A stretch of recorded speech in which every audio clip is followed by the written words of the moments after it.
Welcome to the prelim segment of UFC Fight Night, Cannonier and Imavov, Beefy Boys episode number 171. We're one of the only podcasts out there going over every single fight on every single card. Because, like you, we're hardcores and we watch every single fight on every single card. And we are not just main card pillow princesses. We're here for the long. We're here for the long haul, the prelims, and man, 8-fight long haul, the longest haul they make. Yeah, and we have some controversy here with the opening curtain jerkers here. High-end Dos Santos, minus 325. Pooja Tomar, plus 260. And that factors Pooja Tomar, first female Indian fighter to ever fight in the UFC, attempting to be the first Indian fighter, male or female, to get a win in the UFC. And so that adds to the controversy here because we get a screwy scorecard, and you could argue the screwy scorecards are official for the business of the UFC, which makes it dicey, my friend. Makes it dicey. Like tinfoil hat. I'm gonna go grab some tinfoil out of the damn the drawer over here in my kitchen, because man, it might be full conspiracy out. It might go full Eddie Bravo here. Start throwing up some rubber guard. I have some pushback for the conspiracy the conspiracy people out there, which is that we do have one judge 30-27 Rayon Dos Santos, which I don't necessarily even still agree Best way to cover your tracks. Best way to cover your tracks. Right. Now hear me out. Then we have a 29-28 Pooja Tomar. We'll go round by round here, but we'll give away the decision here leading in because it's a part of the whole score. The whole talk of it is judging, and so you're not going to know what we're talking about unless we tell you the scores. Anyway, second judge has it 29-28 Pooja Tomar. 2 and 3 to Tomar, 1 to Dos Santos. Okay. I can see the argument. I can at least see the argument. Now, it's tough. That's tough. Here's where I'm at with it. And like I said, we're going to go round by round. But, bro, 1 and 2 were very, very close. I thought 3 had a clear winner that is not named Pooja Tomar. I think giving Pooja Tomar 3 is, I have a word strong enough. It's crooked. It's not like, oh, that's a little wonky, or I don't see how they got there. Like, I need a stronger word. I don't think I've ever used the word crooked on this podcast in 3.5 years, 171 episodes. I don't think I've ever used that word crooked. I'm grasping for diction strong enough to convey how out of line that is. Hear me out. So Saul D'Amato has the 30-27 for Rayon Dos Santos. Okay. Also, real quick side note, Verdict had it 30-27. I had it 30-27. But I have the caveat that the 29-28 Rayon Dos Santos is fully okay with me. I can fully see round 2 going to Tomar. I don't have a problem with that. Because it is close. Yeah. I thought rounds 1 and rounds 3 were Rayon Dos Santos. Now, I thought round 1 was close once again. Yeah. But I thought round 3 had a very clear winner. 2 judges give round 3 to Pooja Tomar. Now, here's my problem.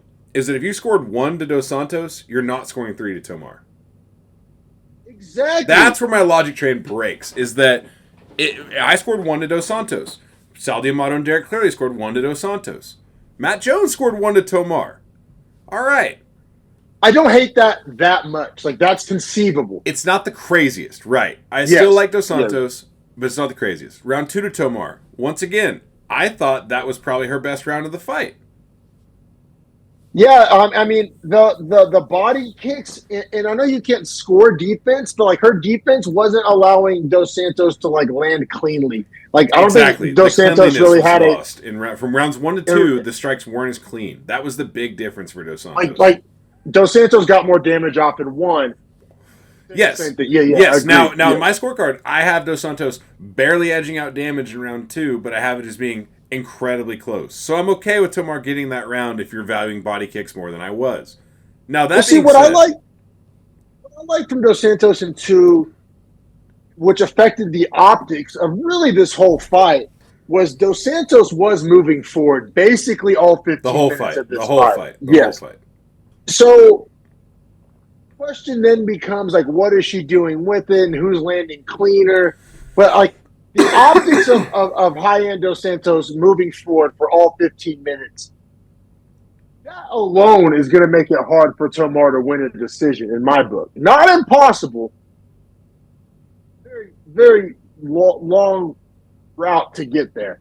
I mean, to be fair, for Sean Strickland, it made it hard for him to win against Duplessis because it felt like judges were giving rounds to Duplessis there for the forward movement, even though we were scoring it for Strickland.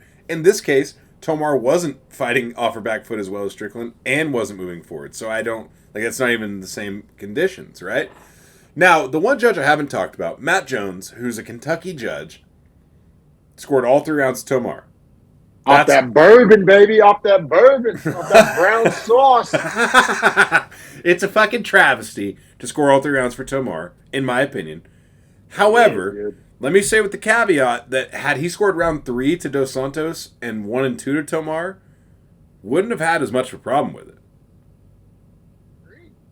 1,000% agree. Which is strange because it brings me to my ultimate point of the Vegas judge, Derek Cleary, that has 1 to Dos Santos, 2 to Tomar, and 3 to Tomar is where shit got weird.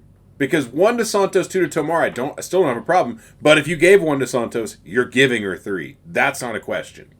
Like, are you flipping a fucking coin, bro? Is this a fucking random generated scorecard? Yeah, I don't get it. And we always argue logic, right? And so one judge saw all 3 rounds for Dos Santos, one judge saw all 3 rounds for Tomar.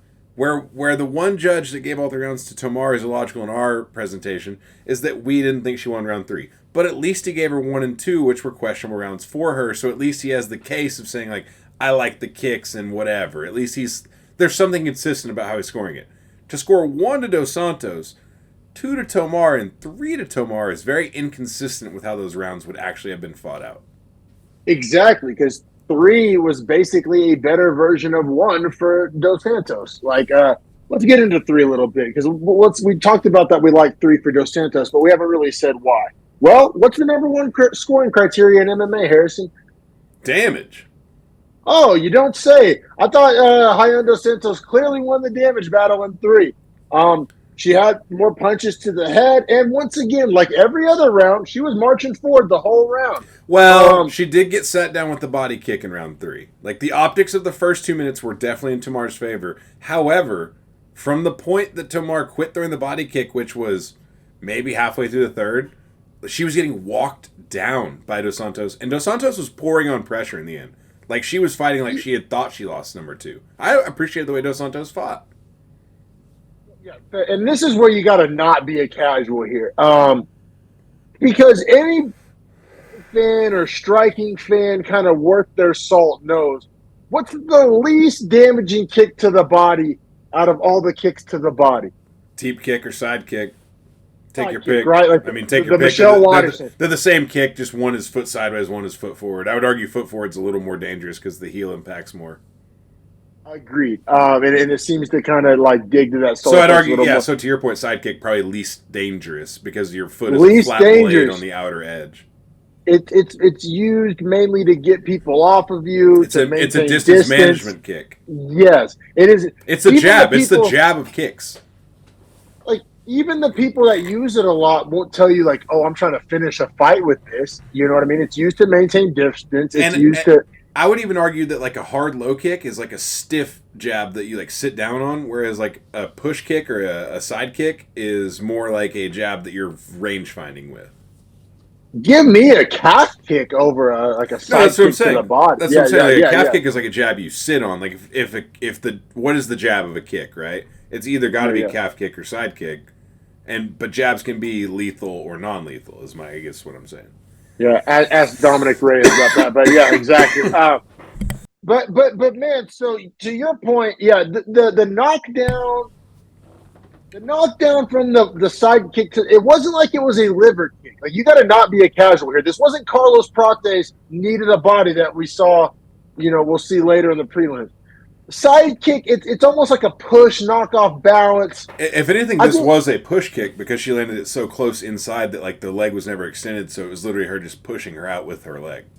Knocked her off balance, right? Like, I think it's such a casual scorecard to, like, oh, that was a knockdown, and she was the only fighter with a knockdown, so she wins the round. Like, that is such a casual take, dude. Like, that lacks any type of nuance, any type of knowing, like, anything about striking.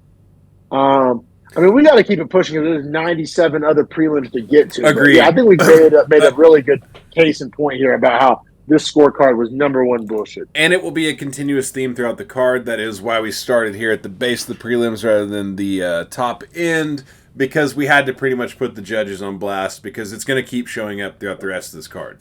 Already did the main event, as we already broke down. Go check that out if you haven't. Also, this kept me from being perfect on verdict on the prelims, even though, like, verdict agreed that, because I had Dos Santos by decision on verdict. I got a gold belt on verdict, top 10%. You would have got like a top 1% probably. Yes. I literally would have batted 1,000 on verdict prelims if it wasn't for this bullshit robbery. But yeah, man, Pooja Tomar, first Indian fighter to get a win in the UFC. And to me, this is even worse because, like, she doesn't get her flowers. The country of India doesn't get their flowers. It's like just marred by controversy. Agreed. One thing I'll say before we keep it pushing is Indian fighters I've noticed have awesome chins and awesome heart and actually terrible technical ability. That being said, we can keep it pushing. And just terrible like athleticism. Like dog shit athletes. Shots, holy fuck. Like all those shots that Tomar was landing didn't really cause any damage. It didn't really seem to affect Dos Santos at all. She was very small, moving up from like weight Anshul Jubilee, KB Buhler, like same thing, right? Like just very unathletic. Yep, agreed. Shout out to us for just naming all the Indian fighters that ever fought in the UFC. Like that was actually pretty. Anyway, bantamweights. I got Buhler's autograph back there. I wish I could throw it away. We got bantamweights. Taylor Lapis minus 265 taking on Cody Stamann plus 215. This is one where, once again, I got to give you some flowers. I had Stamann as a 1-star, very unsure, didn't want to bet it, thought Stamann had too many pass to victory because I thought Lapilus had very suspect takedown defense. As we talked about in the main event breakdown, or main card breakdown, I should say, dude, Lapilus gave up one takedown. It was in the third round, and he gave up 1 minute and 15 seconds of control time from said takedown and got back up. Yeah, true. Lapilus looked good, man. Thought he looked really good. I think this is where Lapilus is going to fall, though. Like Lapilus is really good. He is not great. Would love to see him and Daniel Marcos fight. Yeah, I mean, give me Marcos in that one. But point well taken. I think fun fight though. Because Taylor Lapilus, 65, Stamann plus 215. Man, I mean, the striking is really crisp. Like, there's striking that's effective and striking that's like crisp. Like it's I bet watching Taylor Lapilus like hit mitts is literally like a thing of beauty. Like right. The technique. You see that one moment? I forget what round it was, but he threw back-to-back head kicks. He threw like a right head kick and a left kick, like a back-to-back head kick combination with different legs, like the hip flexibility, the creativity. There was one. How many people could do that? There was one point where he threw like a 4-punch combination, and Stamann like actually dodged them all really well with footwork, but then was hanging back like Muay Thai, almost like leaning out because he realized like this is the end of the combination. Lapilus like read it while throwing that hook and threw another hook as soon as double left hooks to end the combo and caught Stamann with the fifth shot, and I was like, holy shit, that was nice. He does the fancy stuff like we just talked about, but he also does some very solid fundamental stuff. Like, how many times did you see him finish a combination with a leg kick? Yeah, I mean, his super jab, textbook fundamental. And bro, every time Stamann would shoot, a knee up the middle. Every time. The body kicks and knees up the middle were making Stamann think about every shot he took. It's why he only took 6 shots. The dude usually shoots 4 to 5 times a round. And then Stamann being a wrestler, there was a lot of clinch. Every time they'd break from a clinch, Lapilus would get an elbow in there. Like, he just did, like if you're coaching a striker that's fighting a wrestler, he did all the talking points. Knees up the middle, elbows on break. Like, I mean, dude. That's why I was saying in our breakdown, him versus Rosas, very interesting, because Rosas very one-dimensional in the fact that, like, he's going to shoot for takedowns. Well, Lapilus seems to have good takedown defense, both striking and grappling. You're right. That's a fight straight out of 1993. Because if Lapilus keeps it on the feet, it's not close. I think if Rosas is able to get Lapilus down, it wouldn't be close either. Like, Lapilus does that very bad grappling, decent takedown defense. Even though he does get taken down a lot, it is improving. And He looked good against Stamen. Even when he did get taken down, he was able to stand back up. A lot to be said there, but like actual grappling. Like I said, that bout would be straight out of 1993, striker versus grappler. It would be interesting for that reason. I have Lapalus power rank quite a bit higher than I do Raul Rosas Jr. There are guys that I think would give him trouble though. Like I couldn't jump Lapalus over Javid Bashra. Like I think Javid Bashra's a nightmare matchup for Taylor Lapalus. Oddly enough, it would be snoozy. The point that fighter, fight would suck to watch. The point fighter legend is a absolute nightmare for someone like Lapalus, who's just a really clean striker. Because like being clean doesn't, you take advantage of guys being not clean. Well, Bashrat's also very clean, but also is very snoozy. Has way better grappling too. Way better grappling. Yeah, man. But I mean, I jumped Taylor Lapalus over Adrian Yanez, bro. Like, is that crazy? I think it's fair. Like when you look at his clean striking mixed with power and like also precision. Also, like if Yanez is only gonna box and Lapalus is gonna kick box, and what's crazy about Lapalus is like I find him to be a little more balanced than your stereotypical boxer because his takedown defense is proving to be so good. So like the kicks got finished with calf kicks, remember? Lapalus has good kicks. Lapalus would definitely. I'm telling you, I think Lapalus has a good toolkit. It's just he as a person like has to show up night to night because we've seen him not really be there the same way he was last night. He like, bro, I picked Stamen 1 star. Like I said, I expected Lapalus to not really be there for 15 minutes, and he was giving it to Stamen at the end. He was, man. That third round, he busted Stamen's nose with that spinning elbow. Stamen got a takedown in round 3, but he stood right up from it. Yeah, man. Lapalus 30-27 on my scorecard. I'm sure your scorecard, all 3 judges' scorecards. For the sake of time, we can keep it pushing. But yeah, I'm high on Lapalus, dude. I got him at 28. And in bantamweight, that's pretty goddamn high. It's very high. Yeah, bantamweight, that's great. Like if you're sitting at 28 in the UFC at bantamweight, you have it probably at least another 2 years in your career in the UFC. Sure, brother. Man, we'll keep it pushing too. This is one I do gotta. This is probably I'm gonna choose my moment to puff my chest out on, dude. Like Denise Gomes, I liked her against Mora. Bro, once again, this is another one of the fights I talked about where I had to give you flowers and I talked you out of it, and I had even leaned to Mora, but also 1 star, no bet. Essentially, I was saying that like I didn't like either of these girls enough. I was just taking the undefeated fighter. That being said, Mora misses weight by a ½ pound, which honestly I don't really hold ½ pounds against fighters. If anything, I hold it against them in terms of like you're going to perform like shit because you actually tried to make that weight. Yeah, she tried, and she's a very big strawweight. Right. It makes you wonder if flyweight is in her future. Granted, that was accentuated. Denise Gomes is a small. To be fair, but I don't think that flyweight is in her future because Denise Gomes, from a wrestling perspective, the technical breakdown of Denise Gomes' counter wrestling in this fight was not defending positions with technique. It was actually being like stronger and aggressively defending with like switches, reverses, and just non-technical stand-ups that she was essentially saying like you're not going to be strong enough to hold me through. This is kind of a nuanced thing that I noticed in this fight in regards to Denise Gomes' counter wrestling. She remained very focused all 15 minutes. How often do we see good counter wrestling in the first round? That's a great take, actually. At the start of rounds or for the first takedown of each round. But then Mora kept spamming him, and Denise Gomes just never really abandoned the fundamentals, never really lost focus, never really gave up, definitely had better cardio than Mora as well. The second half of this whole fight was all about the gas tank. But the gas tank was the factor because of all Gomes' stuff takedowns, right? So it was like all tied into each other. Yes, Mora 5 of 26 on takedown attempts in the fight, which is ungodly. Only had 6 minutes of control on 5 of 26 takedown attempts. That's insane. That's a takedown attempt almost every 30 seconds, people at home that didn't do the math. Also, how about that Gomes-Gilly attempt on the very first takedown? That's what I was going to say. The first round. That's what I was going to say is the double leg kind of got taken out of the equation in the first attempt because Gomes caught her in such a deep guillotine that Mora was like, all right, no more double legs. I'll shoot singles. I'll work hard to get these. Well, Gomes made her work so damn hard, man. And like what happens when you can't get double legged like that, when someone's on single legs, it allows you to turn one way or the other, right? Because they're not on both your hips. Well, then what happens is you can give your back, but you can hit.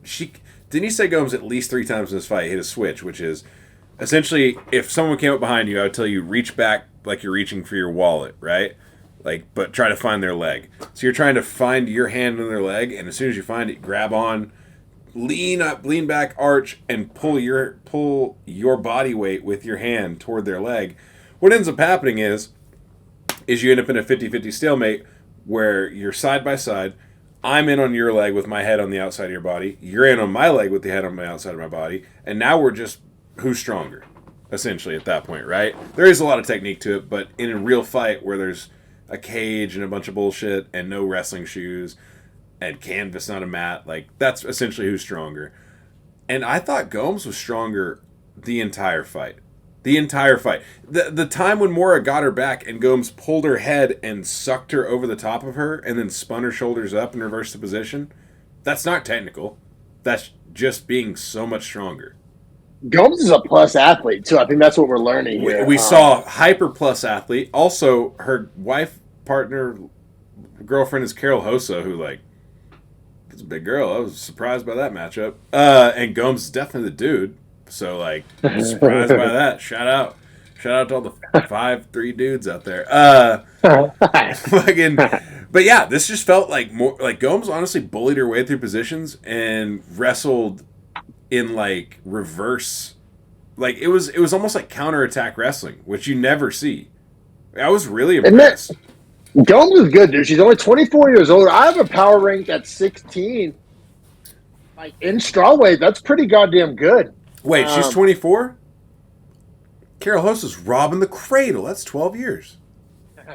Well, age gap there, little young Christ. stud. Man, and then Mora, I still have Mora outside of Kuzi tier. I'm there with Piero Rodriguez and Carolina Kovacevic. Those fights would be hard for Mora. Like, somewhat of a fraud check here. We both said in our betting breakdown that it was like we're gonna find out if Mora, because going into this one, Mora was 10-0 undefeated but hadn't fought anybody, and we were like, well, we really don't know what we don't know. I think some questions were answered, kind of a fraud check situation. And I'm not saying that Mora is not good or that she's done or like. I think Gomes is really slept on. I think Gomes is really slept on. Like, we need to start taking these Gomes underdogs. You tried to. I talked you out of it. That's my fault. Done by you. Yeah, right. Yeah. I won't be sleeping on her anymore. And unfortunately, I probably woke up just the same time Vegas, which you got him one early, which is what you got to do, and I talked you out of it. And that's why we love him. But, yeah, I mean, we can keep it pushing. Unfortunately, I got to piss because this next fight is one of the ones I'm looking forward to the most. So be real slow with your lead in. I'll be right back. Oh yeah, if anything, I had one finishing thought on Mora and Gomes, which was that for Mora, it's just like going forward. I love her ability to grapple when she's in on a takedown. It's just getting the takedown. I don't know if I love that ability from her. Seeing her struggle to, one, make the weight, and then two, get out muscled by a girl that's really not a big strawweight. So it's like if she was to move up 10 pounds, I don't think she's going to get any help in the department of like strength. I don't know. For Mora, outside Kuzi tier, like you had her, probably right. She was 10-0, obviously 10-1 now. I wonder if this is a girl that goes back to the drawing board and decides like, all right, now it's all good till it ain't, right? It's one of those. Like, if it ain't broke, don't fix it. Well, she hadn't lost, so what are we going to work on? Why are we going to change it? Now you lost, and it's because you weren't able to do any damage. There were plenty of close rounds here where if she'd done any damage, she could have won. So I just think for Mora, it's like this will be a big turning point in her career. If we see the same Mora next time where it's just all grappling, heavy fades. If we see a Mora that wants to try to strike and be a little more diverse, probably pump it in. Now, back to pushing it forward or keeping it moving. Daniel Marcos, dude, honestly didn't get a bonus. Might have been my favorite performance of the night that wasn't a bonus. Yeah, and like the same questions we had for Mora, where it's like if she wins this one, she's for real. Basically the same thing about Marcos. So going into this one undefeated, beautiful record, hadn't really fought anybody, has the weird no contest. And only minus 135 is the favorite. Exactly. So Vegas wasn't sold. Castaneda, like we described C-Rod, like decent, right? Like not a world beater, but definitely not a can. Castaneda's a tough night out for anyone that's not top 10. If you're top 10, you dispatch of him easy, but he'll give you a tough fight no matter what. Competitive, yeah, for sure. So this is what I was just looking forward to. I was a believer in Marcos, so much so I had a straight bet, and we had Marcos on 2 different parlays. Like we were all in on Marcos. I couldn't believe you rode the straight. That was nice. I didn't know you locked that in, dude. You should have ran a De La Rosa Marcos parlay. Oh, you're telling me. Hindsight 2020. But yeah. Sheesh. And you picked them both on verdict by decision? Good question. I have to look it up. If you did and you didn't run a Marcos De La Rosa double decision I know. dog lay, it's brutal. It's brutal. But can't go broke taking a profit. I'm glad I cashed Marcos straight and a parlay as well. So Marcos did us right here. The anti-fraud check. He's a real one, bro. Marcos is a factor. He's a guy. I'm all in. Believer. Shout out to Daniel Marcos. The fucking red hair gimmick is sweet. Yeah. 16-0. Also not one-dimensional. He's a striker by trade, but the counter wrestling was brilliant. Like real Adesanya level counter wrestling here. You know what, man? And also talk about intangibles. Seems to have the killer instinct. Seems to be like a bad motherfucker, a tough son bitch. You know what I'm saying? Because you can be technical, you can know the technique, but he has bad intentions. He's a dog. He checks the intangible boxes, the tangible boxes. I love this guy, dude.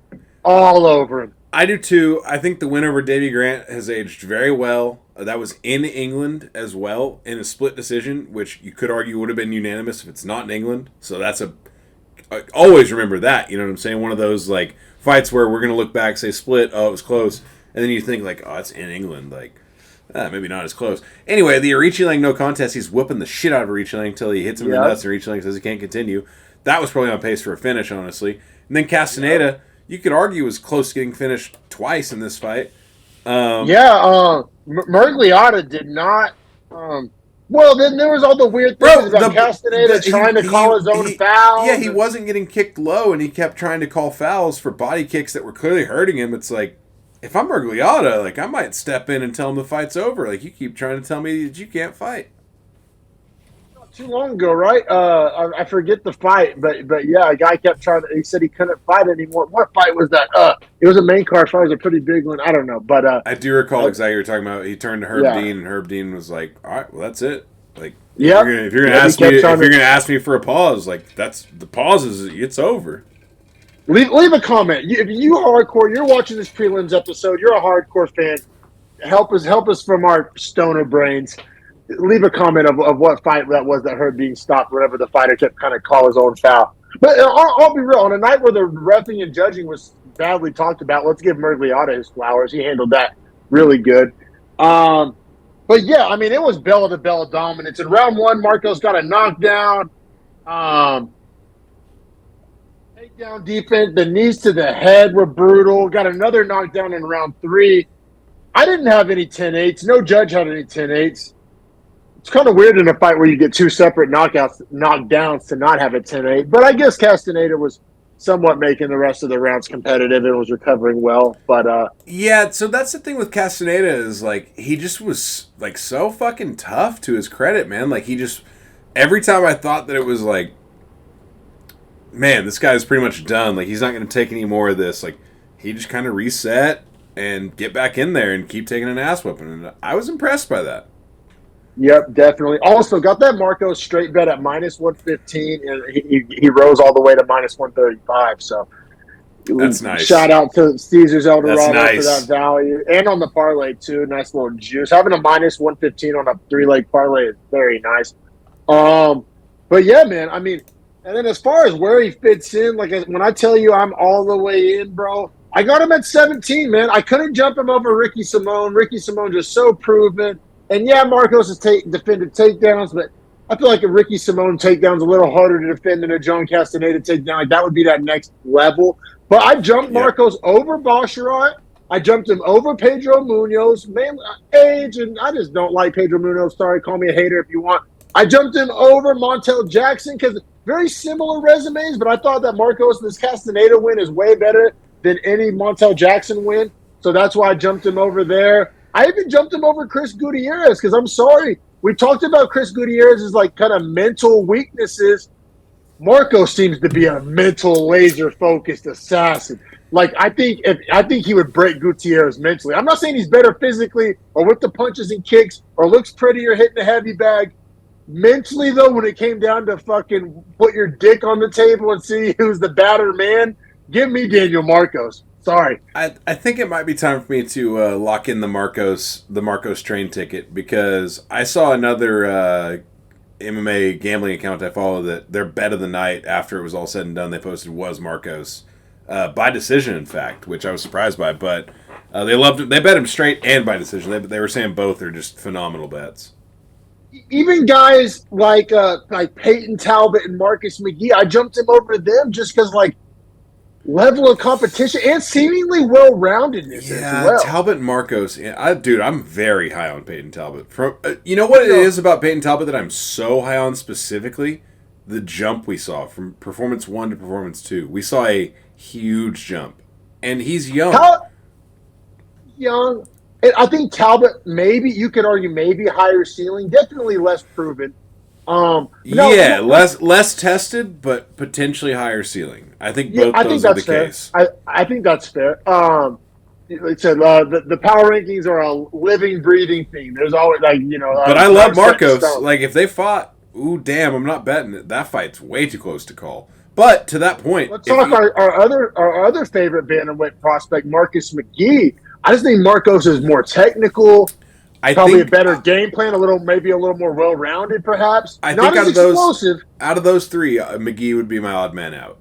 Unfortunately for him, I love McGee, but he's also the oldest of those three by a long shot. Oldest, seemingly relies on the power.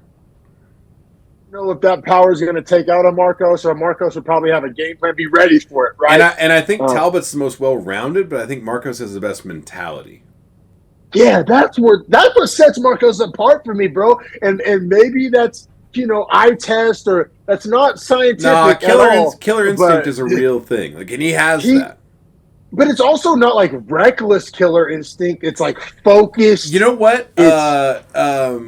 Felder said this during the broadcast, and I kind of laughed when he said it. And then the more I watched, I was like, it's actually very true. He fights like Poetan. Like very sturdy, upright, small steps, big, powerful shots, and like he's reaping to put you to sleep. Like every shot is trying to put you down. You could argue better takedown defense than Poetan as well. Definitely that, but also I'd argue not as good striking defense. Poetan's usually out a little faster. And less power, because Poetan's shots power is insane. Theory should have put out Castaneda and he didn't. But Castaneda is also tough some bit. But overall style is very similar, which is like, I mean, we're talking about one of the highest level strikers on the planet, and we're saying that you fight like him. Well, that's a compliment. With better takedown defense, dude, I'm in. I'm in on Marcos. Like Marcos is my highest power ranked fighter that like a casual wouldn't know. Correct. You know what? That's a great title to have too. The Dark Horse. That's the official Dark Horse. Mario Bautista, but I think Marcos. He's getting. I don't think. If I asked you who's Daniel Marcos, you might look at me and ask me like a politician. I don't know. Like you wouldn't have any idea if you didn't follow UFC very closely. Yeah, no, for sure, dude. But I think that's only going to last one or two more fights. Like I think he's on the rise, bro. And at 16-0, ultra sellable. Like the Alateng Halif fight kind of fucked him as far as like Halif pulling out in mid-fight. I doubt they would do this as a better and as a Marcos ball washer. I want to see him get the Munoz fight. Get that name value, get in the rankings. Hard fight for him. That is a hard fight because Pedro Munoz is just a motherfucker to fight. Like, he just makes it so tough. Like, he's going to fake an eye poke. He's going to fake a nut. But he's gotten older. Remember what Sugar Sean was doing for him. Daniel Marcos is definitely more of a dog, definitely younger. I like him.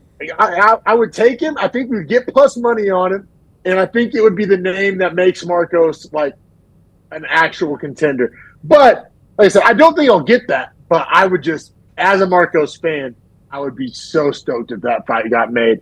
Or even like a Said Nurmagomedov.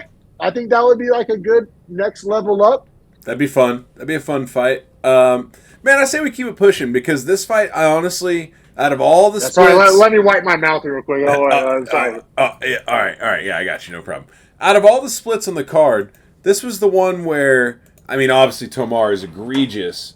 This was one where I also felt like this really shouldn't have been a split, in my opinion. You know what? It all comes down to round two. We got Andrea Lee. That's 1,000% minus 155, which I was just shocked to see Andrea Lee be a favorite against anybody that could fog a mirror in 2024. Like that was just that's what led to Montana De La Rosa plus 130. We got her at plus 135. Shout out. Yeah, but I mean, she was on a three fight L streak. Now, granted, Macy Barber, Tatiana Suarez, JJ Aldrich. Yeah, you get a pass. You get a pass here. And Ariane Lipsky win in 2021, like not a terrible win as far as it's aged. That's what you're trying to talk me into, which obviously I wrote it with you. Obviously our dog of the week. Shout the fuck out to Cash.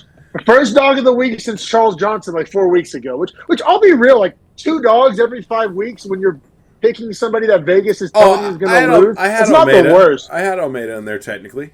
Cesar Almeida. Good shit. I didn't ride that one with you. So 3 out of 5, but also as a show. You know what? I guess 3 out of 5 makes me positive on dogs in the last 5 weeks. Yep. Sure as fuck does. It's like plus 660 on minus 500, so I'm plus 160 on it. Yep. And then, like I said, and then Andrea Lee, we talked about that on our betting breakdown as well. Had the win over Montana De La Rosa, but it was whenever Lee was in her prime and Montana was young. Now that, it ain't no fun when the rabbit got the gun. Andrea Lee's old and washed, and Montana De La Rosa seems to be hitting her stride a little bit. Is she the hottest 35-year-old on the planet, though? Like, shout out. No, but yeah. Shout out Tony Kelly. That's the only thing I'll shout him out for. Fuck, that's crazy. Right. That's actually unbelievable. Like, when you see Tony Kelly, just the tats on Tony Kelly, it's unbelievable. Yeah, you get into Andrea Lee, man, and like, she's on a, 4-fight skid coming into this, or... Yeah, 4-fight skid coming into it. She's quickly approaching a 500 record. Well, here's what I will say, too, is that she was 2-8 in her last 10, or 2-7 in her last 10 coming into this, or 2-7 in her last 9 coming into this fight. Horrible. 2 wins. Yes. 2 wins. Antonina Shevchenko and Cynthia Calvillo. Oh, bro, I know our Russian trolls lurking in the weeds, waiting to call you out on that one, dog. Bro, her last, what you could argue is good win was De La Rosa in 2019. Oh, I know. That's why I like De La Rosa so much. Like, she hasn't done shit since that win, and she caught her at the perfect time. Couldn't agree more. And then you get to the wins before that were Veronica Hardy, who was 19 when she beat her, and Ashley Evans Smith, who also... Hey, baby, hand me a long drink. Who also, white long drink, shout out, Ashley Evans Smith, who also is super young. And so I'm just I don't know that Andrea Lee has an actual quality win on her record at this point in time. She's incapable of getting a quality win based on her skill set. Like, I know that sounds harsh, but that is calling her straight. He just came with it. He just came with it. Yeah, no, so did Tony Kelly, but sorry. Oh my God, nice. Let's go. Shout out. But impossible to roll with chicks and coach when not date them. You fall inside. It's not even your fault. What the fuck, though? Seriously. What other sport is there this many coaches banging their athletes? There's not. Volleyball, maybe. Soccer, soccer. What am I talking about? I had a dark joke that it's too dark even for our low standards here. Shout out USA Women's Gymnastics. But go white, go green, hey Foxy. Jesus Christ. Oh man, it's brutal. But man, let's talk a little bit of X's and O's here. I mean, we don't even have to get too far deep. I'm pretty sure everybody had Lee with 1 and De La Rosa with 3. Agreed. How we get the split decision is round 2, which I did think was close, which by definition doesn't make the split decision that egregious. I thought competitive. I didn't necessarily think close, in all honesty. Like, I thought competitive, but I thought De La Rosa won. it all comes down to one strike, which reminds me a lot of the Imavov breakdown where we said Imavov had the end of round flurry but it wasn't enough to steal the round. Andrea Lee had the end of round head kick, but it didn't wobble her, it didn't cut her. It was a nice landed head kick, but Montana De La Rosa ate it like a G. Yeah, No like a cut, no champ. wobble, no knockdown. Honestly, if it was a great head kick, I wouldn't have known because she sold it so well from eating it so well. For sure, brother. And so, yeah, that's the reason why I gave Montana De La Rosa 2. The head kick made it, like, I guess you want to say murky or ask the question or whatever, competitive, and whatever word you want to use. But yeah, I thought Montana De La Rosa, like, didn't lose the round based off a head kick that didn't cut her, didn't knock her down, didn't wobble her. And it was basically Andrea Lee's only success the whole round. Right. And then, like, to further that point, the one judge that gives Andrea Lee round 2 is Rob Pope, another Kentucky judge. Sal D'Amato and Derek Cleary, the Vegas judges, have 2 and 3 to De La Rosa. So I just felt like I get it. I get why it's a split because, you know, it's the hometown fuckery of a judge that doesn't watch as many fights or doesn't score as many high-level fights like this. High level, yep, exactly. But I don't know. I would stand on a hill and say that this was 29-28 all day. Me too, and we both saw it the same way. Our dog of the week cashes.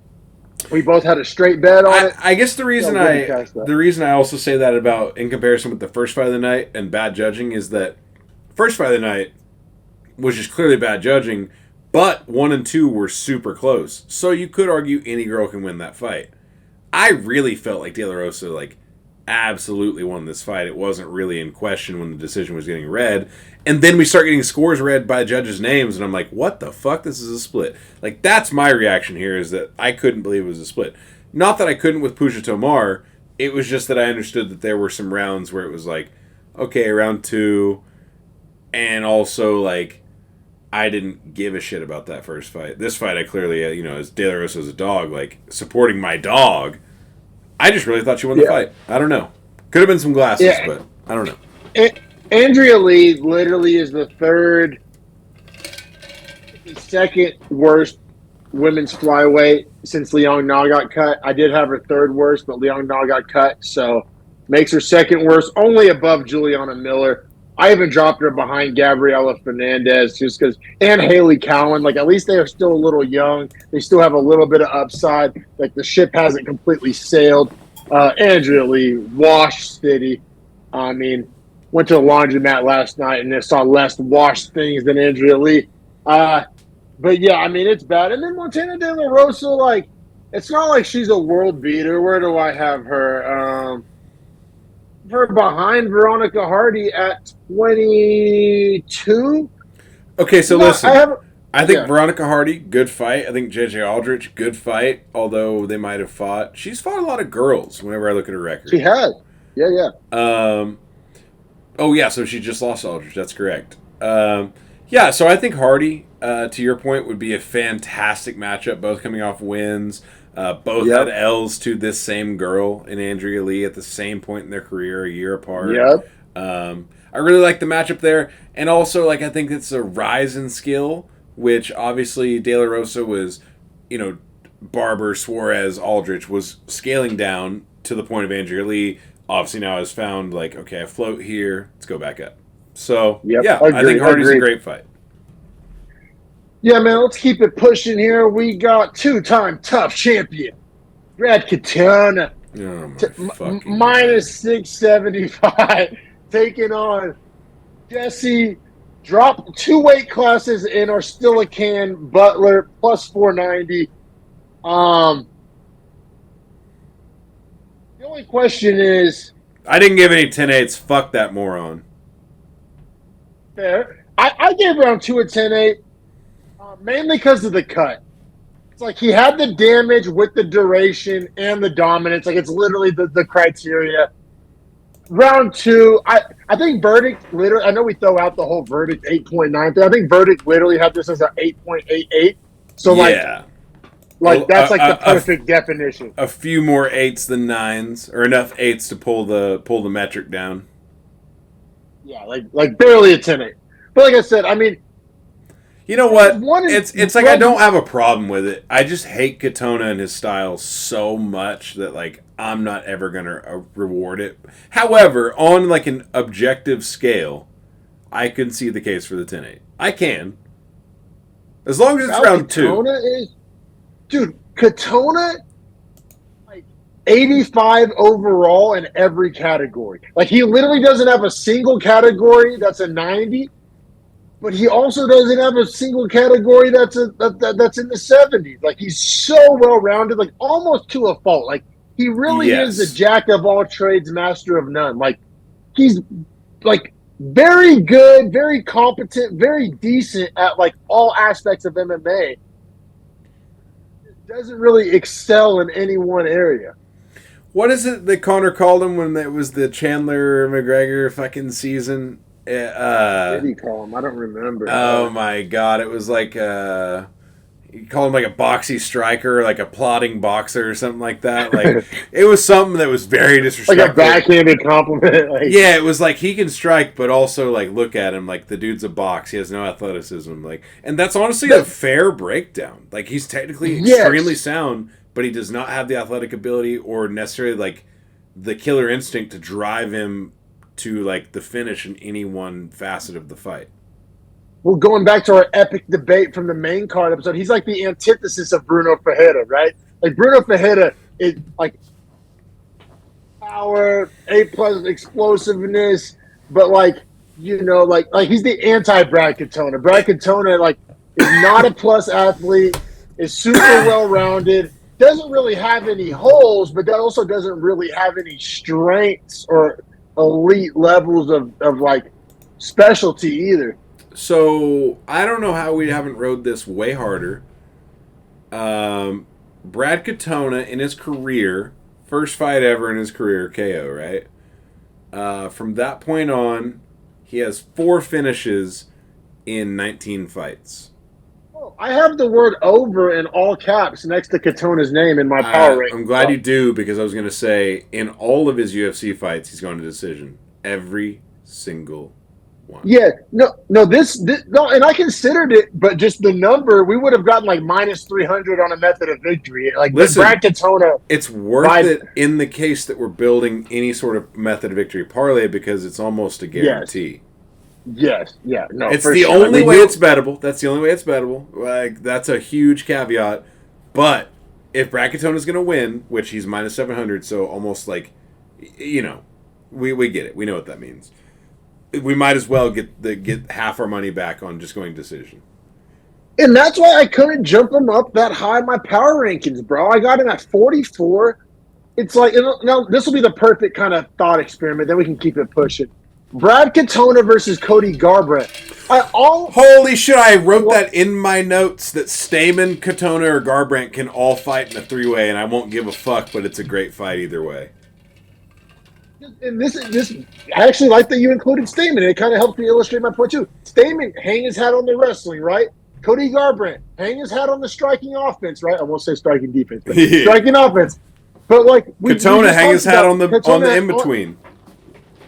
Like there is scenarios where like Cody Garbrandt could like counter wrestle and outbox Brad Katona. Like that could for sure happen. It's funny because in my notes, I literally talk about how like they're all three the same guy with the different facets of mixed martial arts. Like between grappling, striking, and mixed, like all three are the same guy with a different blend of the skill set. Yeah, no, dude, it's so true. It's like when you build a quarterback on Madden. Like, yeah, Garbrandt you want to be a passer? You want to be a runner? You want to be a hybrid? What do you want? Yeah, no, for sure, bro. And like Brad Katona, but like that's honestly like I'm starting not to hate Brad Katona because here's why. If match made correctly, he could be very, very like helpful to this division. This division has so many like prospects that need to be fraud checked. He'll weed out bullshitters. Like, he's the mole. Like, he's the mole. He's gonna weed out the bullshit. Just weeding it out, like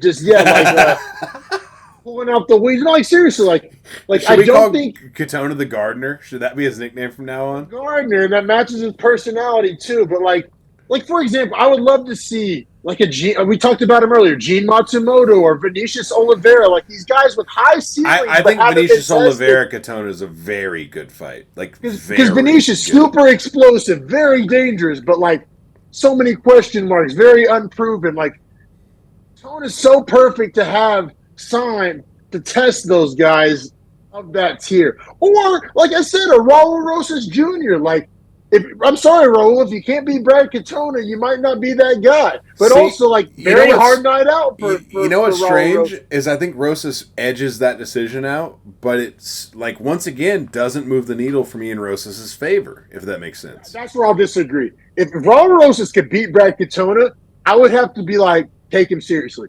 It's like that's why I view Brad Katona. I think Brad Katona is the delineating line. If you're better than Brad Katona, you have a chance to go on a run and be ranked.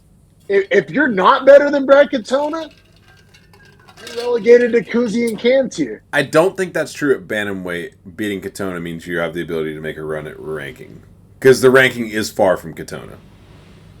You all right? Point well taken. But I'm saying, all right. But the antithesis is true. If you can't get past Katona, then you're definitely not a guy. Yes, but you could still be a UFC guy. Like Katona's not a koozie. I don't know. He's in a different altogether spot where it's like he represents like quality UFC fighter versus rosterable UFC fighter versus Can. Yeah, I think that's fair. Like I think that's I think fair. Katona beats every koozie, but I think like very solid roster guys beat Katona.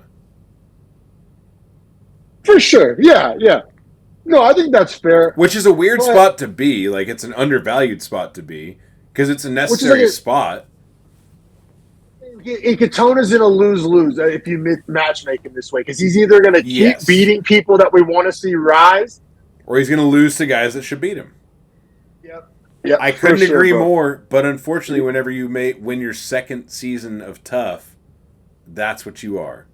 And I hate to be that guy, but like Katona didn't come with a fiery skill set that was all of a sudden changed. It was the same Katona, just a little better in all those aspects. Well, and see, that's another thing I like about Katona. Like, I'm sorry, I got to say a few nice things about Katona. Oh Like, my god, the suck well, the job. thing about you know what you're getting. How many we've been talking about all night. The theme of this episode has been like question marks on fighters and boxes left unchecked. And that's been what we've been debating. Like Katona, we have the full scouting report. He is exactly who he says he is, who he's built to be, what we know him to be. There is zero question marks about Katona. And I'm not saying that's a ringing endorsement, but like I don't know, like it's not cool. Like cool is the wrong word to use, but it's like it's helpful. Helpful would be the word to use, not cool. The opposite of cool. Yeah, it's the opposite of cool. It's like a kid. It's like the bookworm, like or not even the bookworm. It's just like, bro, he's your steady B student. Like Katona's your steady B student. Like kids putting up 82s on every quiz across every single subject. You know who he was? You remember the football player Matthew Slater? Like Yeah. Special teams captain of all Pro time. Bowler special teamer, like GOAT special teamer, was on the roster for like 13 years as a special teamer because he's too good to cut, but like also you don't want him like He's kind of to win a he's game. kind of in that Alan Joban range where it's like we always respect your skill set and we think you're a very good fighter, but like you just don't really have like top end skills. Yeah, for sure, bro. For sure, man. And now talk about top end skills. Well, we might got one here. We Listen, might got one. I want to pat ourselves on the back because we've been talking about how many welterweights have we said we need a protest feeding for this guy. We need a protest feeding for this guy. Well, you got Chuck Buffalo, Charles Radke coming in at what did he finish at? Plus 175. Yeah, who Plus cares? plus 170 minus 205 for. And this is one where we did not get value. This money line Pratis. actually moved a lot. We got Pratis at minus 240 and he finished at minus 205. So that Buffalo Chuck money was coming in and sucks to suck if you were one of those people. Yeah, it seemed like maybe Michael was a Chuck Buffalo guy. He didn't say anything, but his reaction was very Chuck Buffalo in the start and very nothing after. So I don't know. We didn't ask, but it felt like maybe a Chuck Buff KO was on his list. And see, this was a good fight. Which this one circled as our fight we couldn't wait to watch. This was also this was Dana White's. If you don't know now, you know. So like you already knew. Perfect candidate. Also, for that. I have a weird theory that those fights, while we will always predict them to have gone the under beforehand, like, I always think those are fights where it's like a minus 250 under, like, yeah, no shit. I think the UFC might put a little grease on these guys. I don't know. But I don't know. It's doing the, if you don't know now you know, 12 hours before, I don't know. What do you mean by grease? That went over my head. What do you mean by grease? Like, Dana essentially telling him, like, hey, man, you go for a knockout here, like, 100 grand, not 50. Like, just under the table type shit where he's telling him, like, I put you on the feature spot, like, come through for me. Like, make me look good. I feel it. Yeah, like, almost like throw caution to the wind. Like, I'm going to pay you more than you're going to get paid. But that's also how both of these guys like, that's how they fight. It'd be one thing if Brad Katona came out swinging for the fences, but, like, that's how these guys fight. I agree. That's why it's tinfoil hat, is because he always picks it with fights that should be that way. But why is it the fights he always pick? I haven't seen him pick if you don't know, you know, that hasn't been a finish in 5 months. Gotta pay attention to that as bettors. Now, I thought Radke was. Oh no, never mind. But Radke, it was weird because Radke, like, his hands looked fast. He was definitely keeping Prates on his toes. But at the end of the day, Prates gets a first round finish with a knee to the body, right to the liver, left knee straight to hurt liver. Radke too. Like, there was no, like, hiding it. There was no being tough. Like, he was, like, screaming, like, ugh.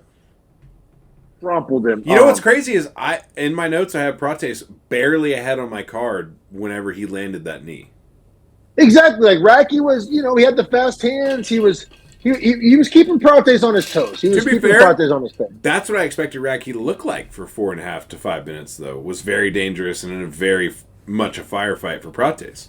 Like, this to me was the longer it goes, the more I like Prates to get a KO finish.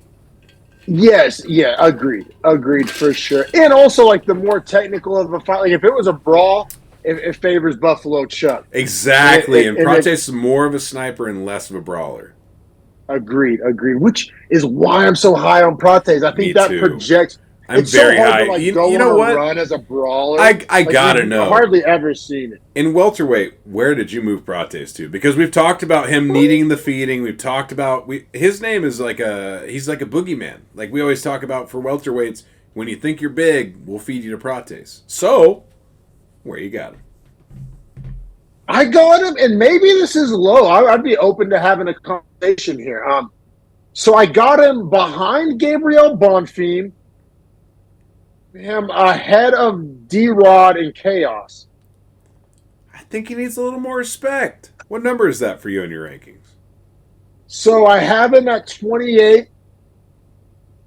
I have him at 27, Dalby at 26, and Gastelum at 25, Medic at 24. Man, I jumped him on all those guys. I have him at 22. I see it.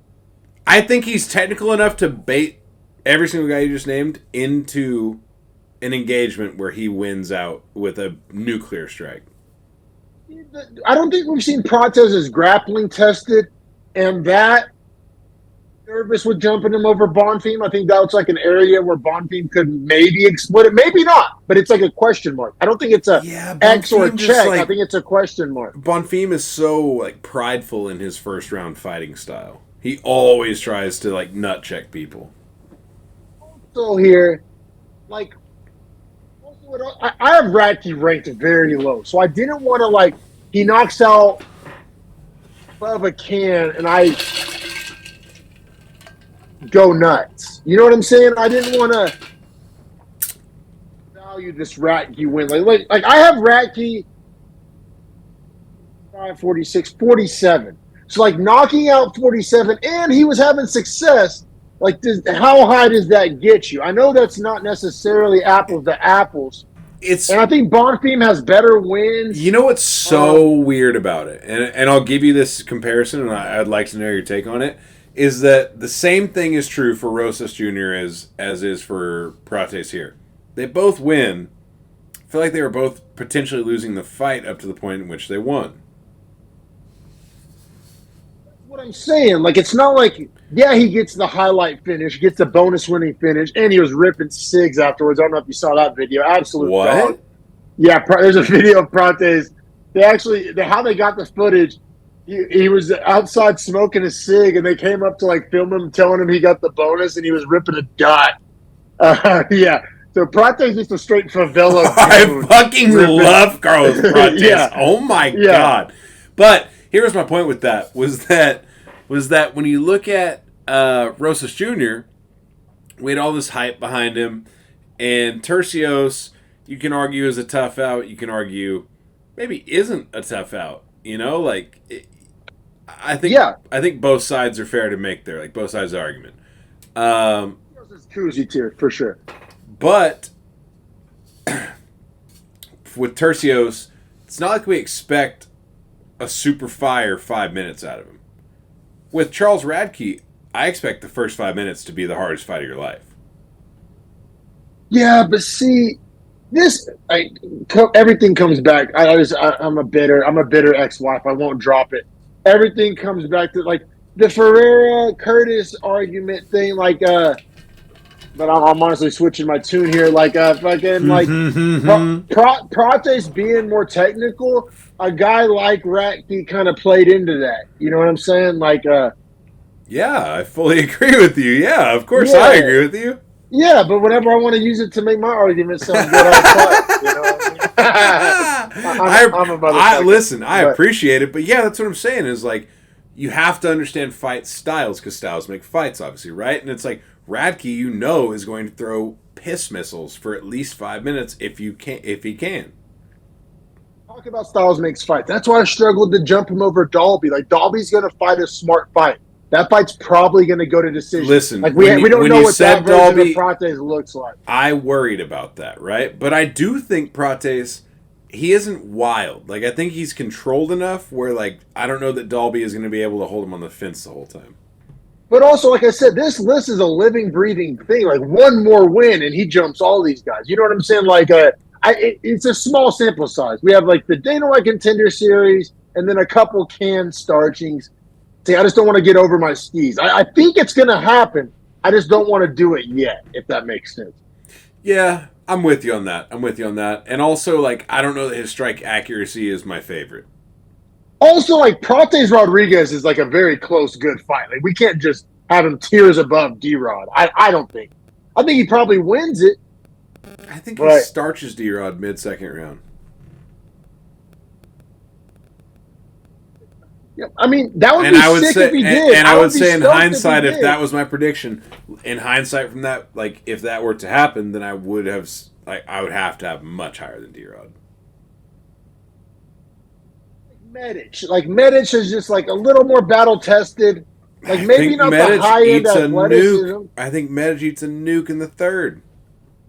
But see, Medic really only loses by sub if you look at it. Like, oh, I'm not saying he doesn't get subbed. I'm not saying he gets finished by KO. I'm just saying I think he gets like knocked down, like hurt bad by like third. I don't think a lot of these guys can strike with Prates over 3 rounds. Now, to your point and the point I'm trying to make, I haven't seen Prates in round 3. His power might completely fade off. There's a lot of unknowns. You're right. Let's keep him where he is. I think those power rankings are very good for where he is currently. It's the same thing as we said earlier. Another win, a big jump. But right now, need to see a little bit more to prove the next tier up. And that's why the tiers are important, in my opinion. 1,000%. I hate my bladder. I want to make it last, but it's not going to. Especially with Klein Moises. There's a lot to talk about here. And I don't want to be like rushing it or whatever. Go ahead and lead us in. I'll be right back. Yeah, absolutely. So, Ludovit Klein, human highlight. I don't know if that's his name. It's like Ludovit Klein, the highlight. Thiago Moises, the anaconda. I don't know. Once again, I always make up nicknames for people. You guys know me. But, yeah, honestly, this is a fight where D-Mac and I bet the under 2.5. Loved Ludovit Klein or Moises to get a finish. Mostly based on, you look at Klein's record, Mason Jones decision, Jai Herbert draw, Bahamondes decision, and then he gets a highlight win over AJ Cunningham, whatever, who cares about that. So it really wasn't like the under was an obvious pick here. It was just that Klein goes for it when he strikes. He's a highlight. That's his nickname, right? That's what he does. And then you look at Moises. Moises also has a history of not necessarily fighting to decision, but the fight will almost always get out of the first round with Moises. So the under 2.5, honestly, we thought was good value. I was just explaining our thoughts. I heard all that. No need to catch me up. Yeah, we got plus 105 on the under 2.5. Kind of caveman 1993 logic. If it goes to the ground, Moises could get a finish. If it stays on the feet, Klein could get a finish. And to be honest, I still don't hate that bet. That's a bet that loses, but I'm not mad about because... Klein had 2 knockdowns, and Moises had a deep sub attempt. And Michael tried to talk to us about how he thought, like, yeah, why would you bet on an under here? It almost got finished three separate times within an 11-minute window. I think the under was a really solid bet. Exactly. I don't think we look down. I'm not even mad about it. I'm not mad about losing the 1 unit, especially on a night where we were in the green. It would have been a nice little cherry on top. But yeah, dude, I'm right with you, bro. Like round 1, I go 10-8. Klein, the knockdown, the head kick. Interesting. You know what? I went 10-9. However, hindsight, one of those rounds where it's like, yeah, if I see that in round 2, maybe that is a 10-8 because I'm comparing it to round 1, right? Like I had nothing to compare it to, so I just base was like 10-9. But in all fairness, Verdict told me to go fuck myself, which I was shocked. Like Verdict had like not even close to a 10-8. He got, and so like here's the thing: damage, dominance, duration. So he got the knockdown. That's damage, right? He won, in my opinion. He also won like all 5 minutes of the round. I was going to say he landed the head kick that wobbled him before the knockdown. Like the head kick didn't knock him down. Like it was a punch after the head kick. Exactly, bro. And I thought he won like literally all 5 minutes of the round. Like so, damage, dominance, duration. I thought that's what we were doing here, but nobody agrees with me. So whatever. Yeah, you know what? I don't hate it because I even have Moises surviving the onslaught to make it to the end of the round in my notes. So it's like, if you're surviving a round, I don't know that you're getting a 10-9. No, for sure, man. And then you know what? I really like that take. Actually. Like in hindsight, I very much like that take. Sir. Thank you, good sir. Now, round 2 was very close. I thought if you were going to give any round to Moises, it would be 2. I thought it was Moises' best round of the fight. Still did it. 10-9 Klein. The late takedown and landing the more impactful strikes is what won the round for me for Klein. The late takedown having a big effect in all of that. Because Moises had shown more grappling prominence and prowess to that point, the takedown looked good on Klein in the round where he almost got subbed. Well, Klein, bro, just was like almost making Moises look foolish. Like, I mean, like this was a close money line, but like this fight was not close. Like Klein looked so good. Also, Klein very short. 5'7" for lightweight is very short. Dude, he deals with range so well. Like I am done betting against Klein whenever it's speed, bro. Like, he's so fast. That's why he deals with range because guys think they have a range. Like they think they're safe, and then he closes the distance so fast. It's like Volk. He has the same thing as Volk. I think we're doing the whole Cooper DeJean like white receiver where we're saying like sneaky athletic. Like no, like he's just athletic, straight up. Yeah. Like, maybe the quickest guy in the division. Oh like, man, seriously. He's a hard worker, good technique. First guy in, last guy to win, coach's son. No, I feel like that's what we're doing to Klein here. Like he's a short white guy, so we'll be like, how athletic can he be? He's like probably beat Terrence McKinney in a foot race. Like the guy, I think, is like combine athletic. And you know like, what's fucked up is he also his nickname is the highlight. Like he isn't like trying to hide it from us that like I do freaky shit. He does. He really does. He's just a short white. And he's 22-4. Like I think we got to put some respect on Klein's name. I think this win was very important. I fully did, bro.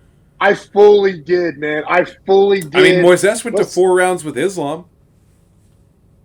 I moved Klein up to 21, right behind Bobby Green. Fair, extremely fair. I think Green Klein, that's a minus 110. Banger fight, right? I jumped him over Grant Dawson. I jumped him over Roundbesky. I jumped him over Jared Gordon. I jumped him over Ismail Bonfim. I jumped him over Jakar Close. I mean, you want me to keep going? All these are fair. In fact, who do you have at 2019 and 18? So at 20, I got Dober.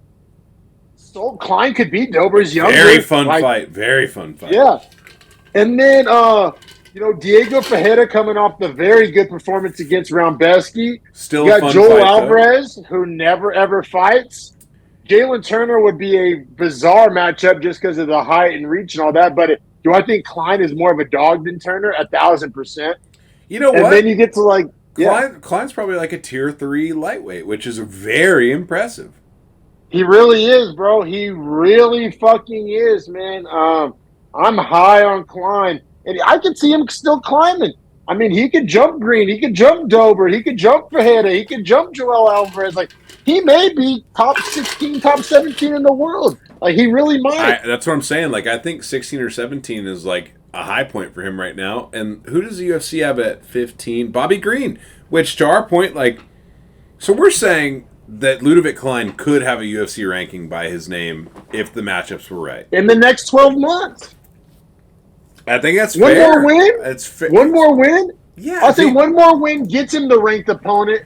And then, obviously, if you beat the ranked opponent, you're ranked. I disagree. I think wins over Herbert, Bahamondes, and Moises in the last year and a half it qualifies him for... Bahamondes win is aging well, too. I think it qualifies him for an easy matchup at, like, a Bobby Green, in my opinion. I remember when that happened, we used it to ding Bahamondes. I think that's going to be a Bahamondes loss that ages well and kind of makes us not view it so bad for Bahamondes. Yeah, and I remember also Mason Jones fighting Ludovit Klein. I was at work. They fought during the day. It was England card, July 23rd, 2022. I remember this so well. Because I bet Mason Jones, and I was high on Mason Jones, right? Like double champ, Cage Warriors, 55. Yeah, who's this short Slovakian guy? Yeah, I was like, oh, this short Slovakian, like he's getting starched by Jones. Like Jones is gonna beat him in all fat. Ludovit Klein just like human highlighted him, like spinning elbows to the face type shit. I was like, oh my god. Like I was sitting there just like sweating my cock off waiting tables, like, dude, I'm losing money and trying to make money. This is terrible. You better tip me so I can fucking bounce right from this. Right, like I'll be showing my phone to tables like I'm losing money on this guy. Help me out. And then, bro, on the other side of the coin, maybe call me dramatic. I dropped Moises so far, I'm out. Bro, you look at Moises, bro, go to Moises' Tapology and fuck going 4 rounds with Islam. He hasn't beat no fucking buddy. He has a bunch of L's. Fuck about ADCC. Out on Moises. You'll never guess how far I dropped. I mean, Christos Giagos, Melchizedek Costa, and Mitch Ramirez are terrible wins in the last 2 years. So bad. Those are the only guys he beats. Yeah, I guess Bobby Green in 2020, not that great. Yeah, this is not a good Tapology as far as how it's aged. I dropped Moises all the way down. 34? 37. Okay. I have him at 34, so we're not that far apart. I put him behind Sadikov, behind Manuel Torres, behind Mike Davis. I have him above Woloch Radzhabov and Esteban Ribowicz, and I wasn't super bullish about it. I could easily swap that out. Ribowicz might whoop his ass. Yeah, I don't know, man. I'm in the middle ground of Moises, where like that tier, yes, right? Like that tier is 100% correct. But that's why I say the middle ground of like he could beat some of those guys, he could lose some of those guys, he could fight up a little bit, he can fight down a little bit. Like he really is a guy that can fight 25 to 35 or 25 to 40, and it's a good fight. Yeah, and to the point where like I don't even really care what happens to him next. Like. This fight would suck, but might lead to some interesting grappling exchanges because, like, Trey Ogden only tries to lay and, like, lay and prey on top. That's pretty and, like, boring. You can't. Oh, it's boring, but you can't do that against Moises, right? Like, say Ogden was able to get on top of Moises. You ain't sitting there for 5 minutes. No, that's a good point. You ain't sitting there chilling. He's definitely going to throw up at least 4 subs from his back. Exactly. And then also, like, he may not even be able to get on top of Moises. Like, so, like, guys like that, I think Moises beats. I think Moises beats, like, probably a Jamie Malarkey. Probably a Joe Selecki. But, like... I think he's Selecki'd be a fun matchup just for like where they are in the rankings for the UFC's standards. I don't want to see that fight. I think that fight fucking sucks. But do I think he beats a Guram Kutateladze or an Elvis Brenner? I dude, don't. you know what's so weird is like I think they like Thiago Moises, and I can't figure out Oh, exactly for sure. why. I don't know if he just takes fights like they just offer him a fight and he just signs it because like when you look at his history of fights, it doesn't make sense. Like, bro, just hear me out here. This fight history doesn't make sense.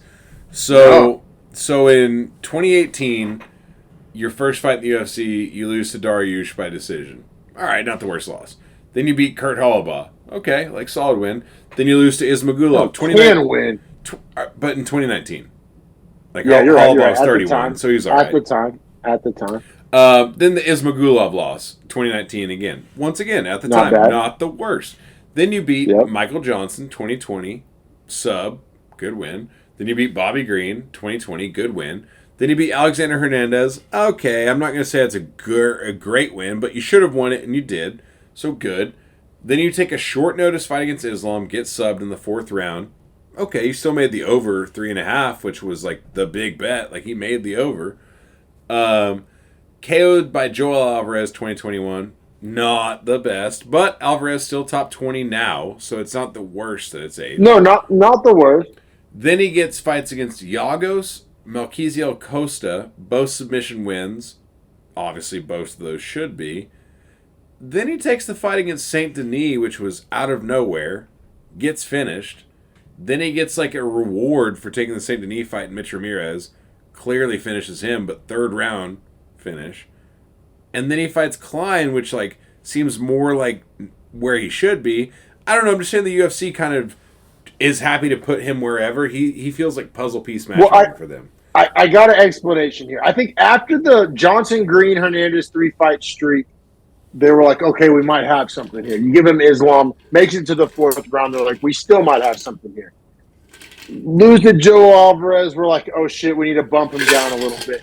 At the time, I know now we view Christos Yagos as a can. At the time, the UFC like kind of thought he might not be a can. And then same thing with Melquiziel Costa. I think they thought he might not be a can. Those like aged poorly, but at the time they were made, the matchmaking kind of made sense. At the time he fought Saint Denis was an unranked kind of prospect, right? And so, and then the Mitch Ramirez is really random. I'll be real. That's where it kind of gets off the tracks to me. But yeah, man. Regardless, I'm out on Moises and super high on Klein. Call that an overreaction if you want to. Let me. I think it's warranted. Let me say it this way: Melquiziel Costa, Brazilian fighter, fought him in Brazil. Now, granted, Thiago Moises is also Brazilian, so kind of that's a push. Doesn't really matter. But my point here is that Benoit Saint Denis took that fight in France against Saint Denis. So, like, giving him the home advantage, right? And then obviously stepping in late against Islam Makhachev Moises, UFC Fight Night.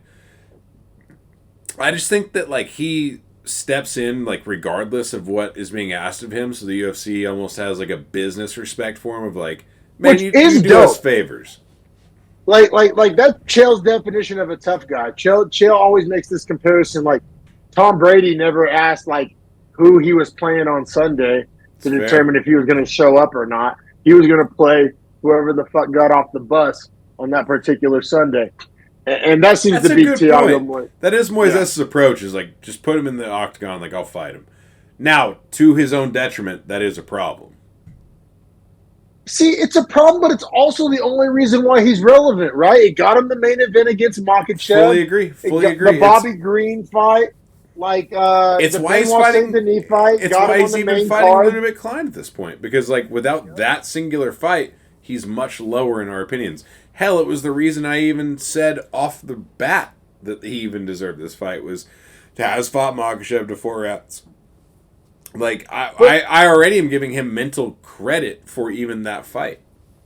But also, like, that's why I feel so confident in dropping Moises so far. You're I right. think he has firmly proven the body, like he's not that guy. That's a Like it's a it's not UFC a name question. value. It's a UFC machine. Like they've given us bad wins and good L's for him, but we haven't seen him get like a bad L until really this one. Like this isn't a good L for him. Well, I would disagree just on how I view my power rankings, Well, but that's also I mean, hindsight 2020. It's hindsight 2020. here's what I'm saying is from 2019 to now, who in your rankings? Who's higher, Makhachev, Alvarez, or Klein? And it's very obvious. Makhachev's one, and then but Alvarez is higher than Klein, right? You know what? This makes me want to see Klein versus Alvarez. Great fight. Like this conversation here has made me want to see that fight. But Alvarez like never fights and never makes weight, right? Like that's his thing. But you see what I'm saying, or even Saint Denis for that matter, right? Like he's scaling back in competition almost every single fight. Because he has to. He can only beat Can. I know, but I'm saying like water finds its level. The UFC is kind of showing us like they love Moises because he'll sign the dotted line against anyone. Because he'll fight guys that are 60 or he'll fight guys that are 20 and up. But that doesn't show us where he is, right? So I'm saying like for you to drop him to 36, totally fair. Like totally fair. Yeah, 36 at lightweight isn't like it's not the worst. It's not the worst. Yeah, and that's the point. Is that like guys. I'm not saying he's 56. I'm not saying he's 60. I'm not saying he's 25. There's ranges. Yeah. But the UFC's made him fight in those extremes. They've never given him someone that's like close to his skill level. With that being said, and then we can wrap it up here. I mean, yeah, Moises, Mike Davis, Moises Sadikov, Moises Manuel Torres. I'm here. Thiago Moises Rebowicz. I like Moises Rebowicz. That was kind of what I felt too. There, yeah, cool. I'm down with it. Yeah, man. I mean, the Prates knockout, the Klein performance really saved these prelims up until that point. Daniel Marcos. I think this has potential to be a prelims that age well. Like, you know, in a couple of years, you're like, oh, Marcos, Klein, and Prates were all in the prelims of this card. Like, I think there's a world where they're all like ranked, meaningful fighters in like 18 months or something like that. Oddly enough, I think you're right. Like, I think this prelims was a pretty good prelims, especially because typically, like, you would have thought 302 or 303. No, 302 would have had like prelim names that matter because that's how they like to do it. But yeah, I would say that the prelim names here mattered a little more. For sure, brother, man. Fun episode, man. Good little back and forth with you. We're back in the green. Let's go. Cashing tickets, cashing checks, snapping necks. Let's get it. Check us out on Twitter at Beefy Breakdown. On Instagram, Beefy Boys Breakdown. You know the drill. Like and subscribe. Got a couple new subscribers this week. Shout out to y'all if y'all are watching this. Appreciate y'all. And yeah, we'll have some fire shorts coming out of this shortly too. Yes, sir. Getting close to 200 subscribers. If you are subscriber 200, we're probably going to do a giveaway. We'll announce it when we get closer. I'll do a giveaway. Yeah, UFC like trading card, fucking something. Yeah, we got you. Exactly. Subscriber 200. Get there. And don't forget to click that link down in that corner. That is going to be our main card breakdown. Go ahead and give that a look. Probably more impactful for your money moving forward than this, but I mean, both can be, right? Betting breakdowns. We do them every week. Don't forget to like and subscribe. Check those out. We will see you guys next week.